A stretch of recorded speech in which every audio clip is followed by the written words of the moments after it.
100 days ago, this forest was nothing more than a graveyard. 100 days ago, this forest was nothing more than a graveyard. But with time, it evolved through rain and fire. On day 1, the tank was built from dirt, a log, and a fox skeleton from head to toe. It may look barren now, but where there is death, there is life. The first plants began to emerge and they overtook the landscape. There were animals, both big and small. Something else was eating them. Something underground. I needed to control them. I needed a predator. Meet the eastern worm. Snake. She is a master worm hunter, and hopefully she can keep their population in check. The first plants began to emerge, and they overtook the landscape. There were animals, both big and small. The snails were the earliest signs of life and spend most of their time eating. Everything was at peace, though this peace wasn't going to last for long. It's experiencing expulsions. Plants were disappearing at an alarming rate. Audio is dominated by the sound of rapid, rustling vegetation being eaten and dissipates. And not because of the snails. The scene features a time-lapse soundscape of subtle rustling and shifting earth. There is a low... Something else was eating them.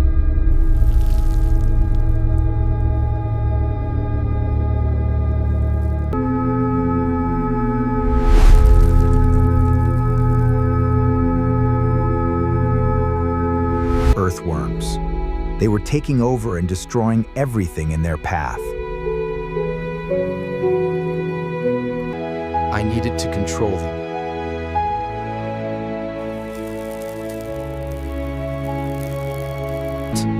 I needed a predator.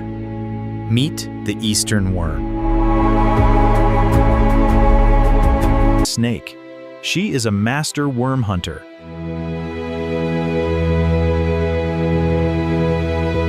Snake. She is a master worm hunter.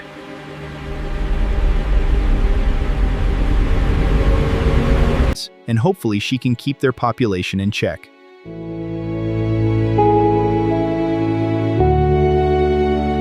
The snails were the earliest signs of life and spend most of their time eating. Something magical began to grow above.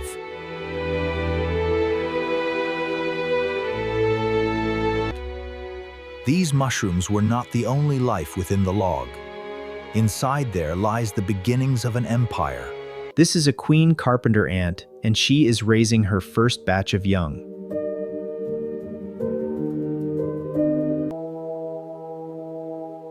This is a queen carpenter ant, and she is raising her first batch of young. Each one of these larvae is going to become a loyal worker to serve her empire. By day 21, the plants had grown dramatically.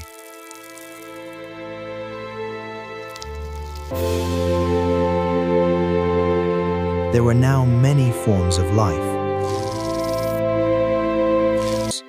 This slug, for example, had just laid a pile of eggs. She has to stand watch because other animals were out to eat them. But many of the plants too. Their population was quickly getting out of hand. They didn't have a predator until now. Here is a male and female jumping spider. The crickets have incredible eyesight, but the spider's vision is even better. They have eyes on the front and back of their head. Now life around the log did not go unnoticed. Inside, the queen's first worker had begun to hatch.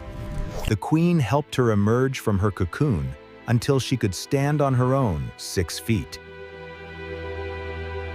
She was the first of many. By day 50, the tank was completely overgrown. The plants were choking each other out.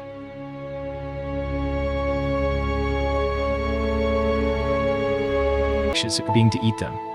I needed something to eat them. Something big. Meet the spike plate millipede.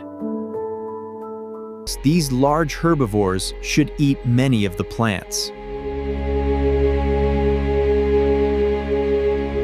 After adding them in, they took refuge deep in the undergrowth. Meanwhile, the slug eggs were about to hatch. The jumping spider nest. This nest was built with one goal in mind: to protect her young. For now, she closes off the door and seals herself in. At this stage, they were completely transparent, and the babies were trying to find a way out. The first baby... Clouds were rolling in, and all of the animals needed to hide. It could only mean one thing.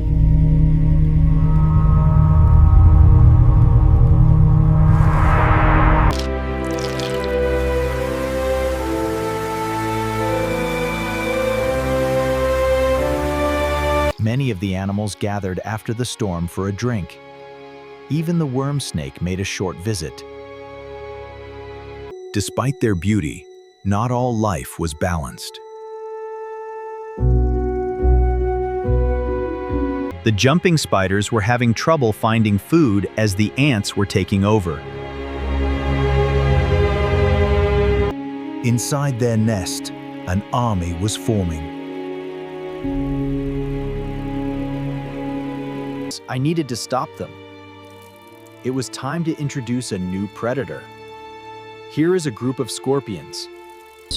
And not just any scorpion. These are wood scorpions. They have powerful claws and a venomous sting. So it was time to add them into this. But this one had wandered into jumping spider territory. He has no idea because he is nearly blind.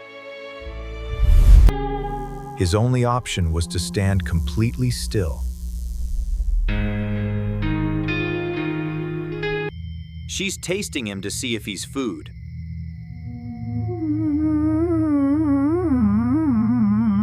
As she begins to walk away, he moves. But it looks like he got away with it this time. That mistake almost cost him his life.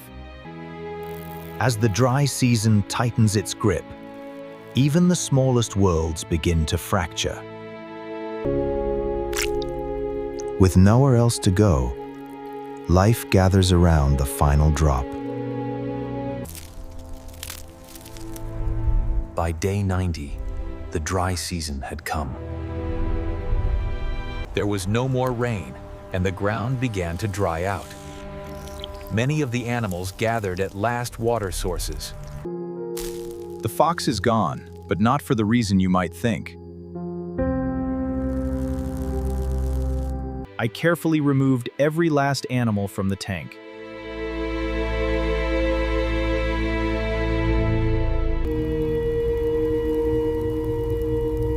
A wildfire. It quickly began to spread. Because on day 94, a dry thunderstorm was about to begin.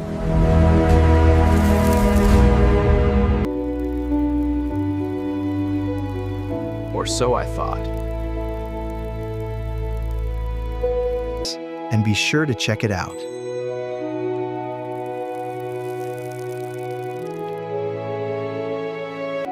The cycle was going to begin all over again and again and again.